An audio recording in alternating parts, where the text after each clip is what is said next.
If you love mysterious stories, haunted legends, and epic history, make sure to subscribe and hit the notification bell so you never miss an upload. Now, let's dive into the story.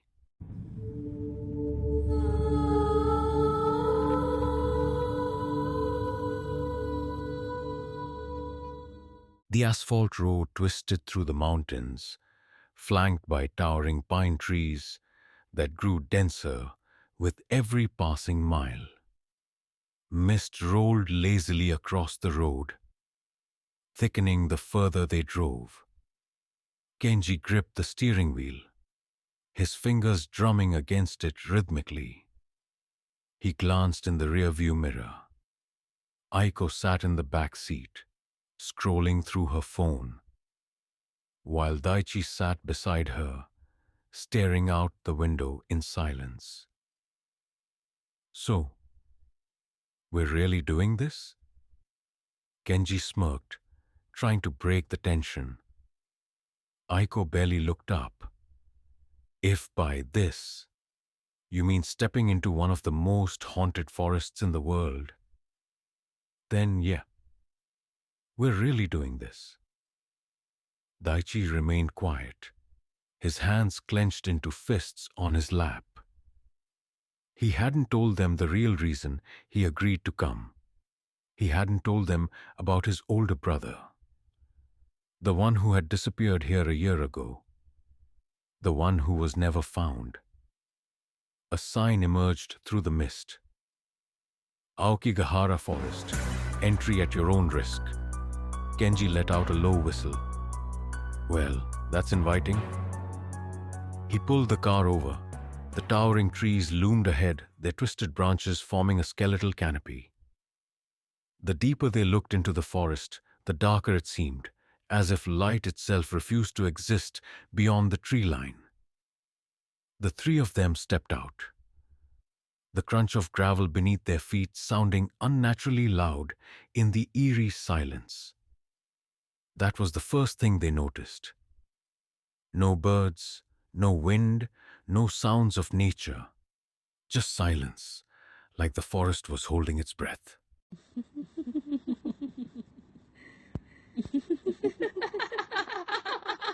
Jesus, it's quiet, Kenji muttered, adjusting his camera strap. It's not normal, Aiko murmured, her breath visible in the suddenly colder air. There should be something. Birds, insects, wind. But there's nothing.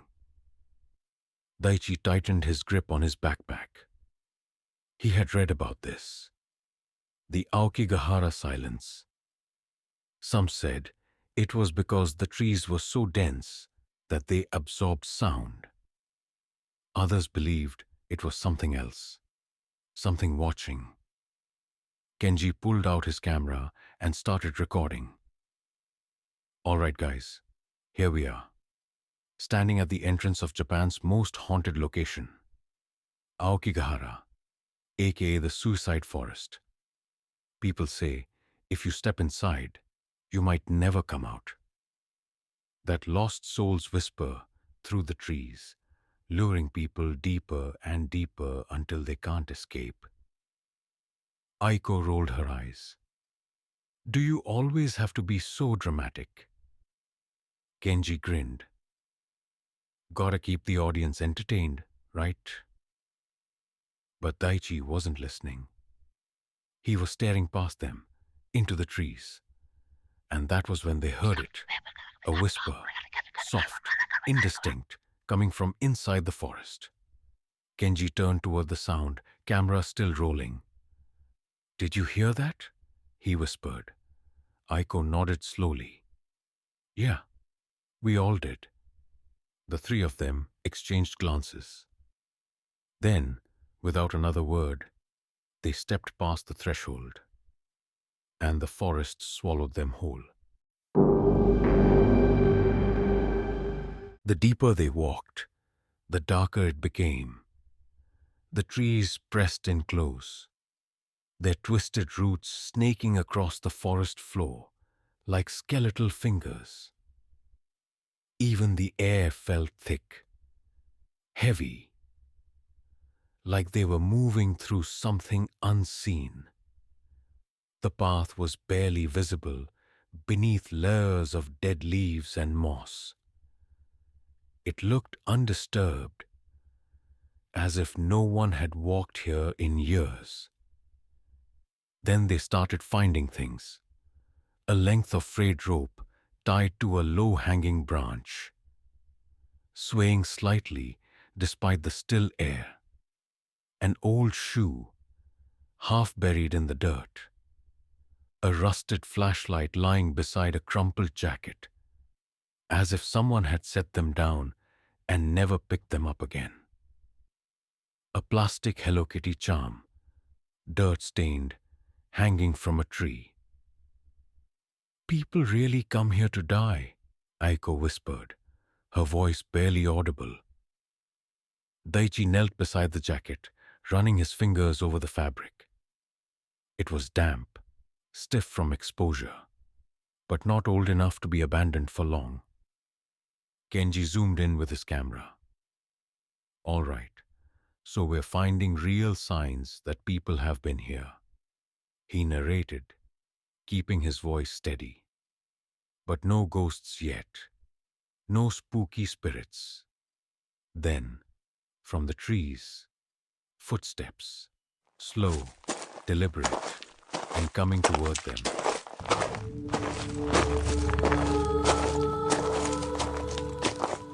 Kenji froze, the camera still rolling. Aiko turned in the direction of the sound, her pulse hammering in her ears. The footsteps stopped. Silence. Then, a figure between the trees, barely visible through the mist. A woman, standing perfectly still. Her hair was long, black, and unmoving. Her white dress was tattered, dirt-stained. Her skin too pale. Aiko felt ice crawl up her spine. "Kenji," she whispered.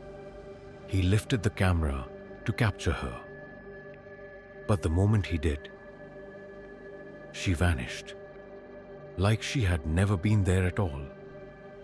Kenji cursed under his breath. "Tell me you saw that."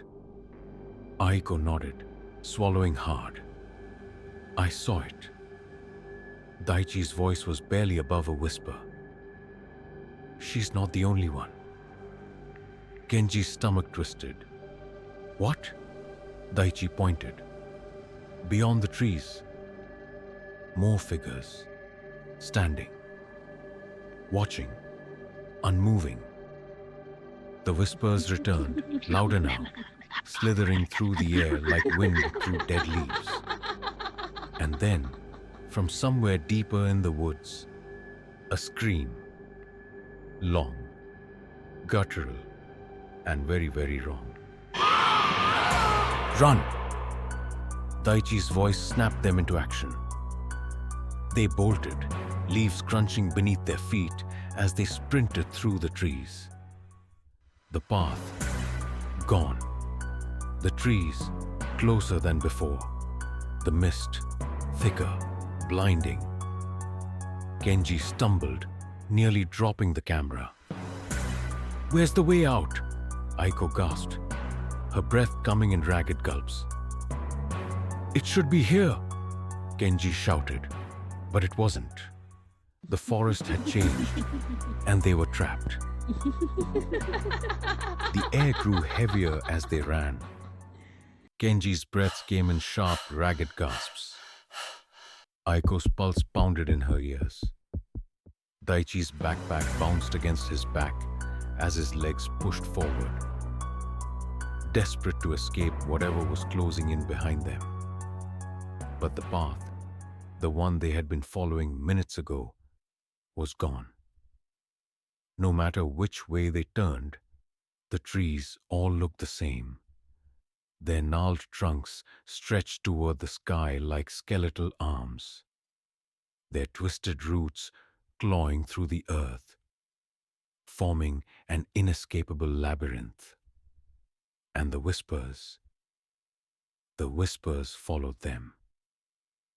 Turn back, stay, let go. Soft, breathy voices floated through the fog, weaving through the trees. They weren't coming from one direction. They were everywhere. Kenji, do you still have the GPS? Aiko yelled Katie, her voice hoarse. Kenji skidded to a stop, fumbling for his phone. He tapped the screen with trembling fingers. No signal. Shit. Aiko tried hers. Nothing. The compasses spinning wildly. Daichi turned in circles, his chest rising and falling rapidly. It's happening, he muttered. Aiko's head snapped toward him. What's happening? He swallowed hard, his fingers tightening around the straps of his backpack. The stories.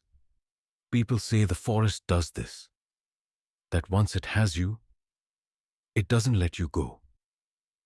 A chill ran down Aiko's spine.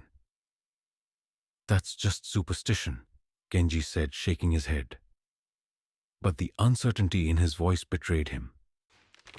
A sudden crack echoed through the trees. They all froze. It sounded close. Too close. Then, a soft crunching noise. Footsteps. Right behind them. Kenji turned slowly, his flashlight cutting through the mist. Nothing. Just trees. But the sound was still there, moving, circling them. Aiko's fingers dug into Kenji's arm. What if it's one of them? She whispered. Them? Kenji's throat went dry. Daichi didn't answer. His gaze was locked on something in the distance. Kenji followed his eyes. At first, there was nothing. Just more trees, more mist, then ever so faintly. A shape. A figure. Standing impossibly still between the twisted trunks. A woman, dressed in white. Her face hidden beneath a curtain of jet black hair. Her feet weren't touching the ground. Kenji's fingers tightened around the camera. He raised it slowly. Through the lens, the woman moved. Not like a person. Like something that had never been human. She lifted her head slightly, revealing a wide, unnatural grin. Then, she lurched forward, straight toward them. Aiko screamed. They ran. Branches tore at their skin. The mist thickened, swallowing everything around them. The whispers, louder now. Kenji glanced back once. Just once. The woman was gone. But something else wasn't. More shadows, more figures. They flickered in and out of existence, as if the mist itself was shaping them. Some had hollow eyes, others had no faces at all. Kenji tripped. The ground beneath him shifted. It wasn't solid anymore. It was soft, sinking, like quicksand, like something was pulling him down. Kenji! Aiko grabbed his arm, yanking him back. A split second later, a hand emerged from the dirt, pale, rotting, fingers reaching for his ankle. He kicked wildly, scrambling backward. The hand twitched, then slowly sank back into the earth. Daichi was panting. This place isn't just haunted. It's alive. If you love mysterious stories, haunted legends, and epic history, Make sure to subscribe and hit the notification bell so you never miss an upload.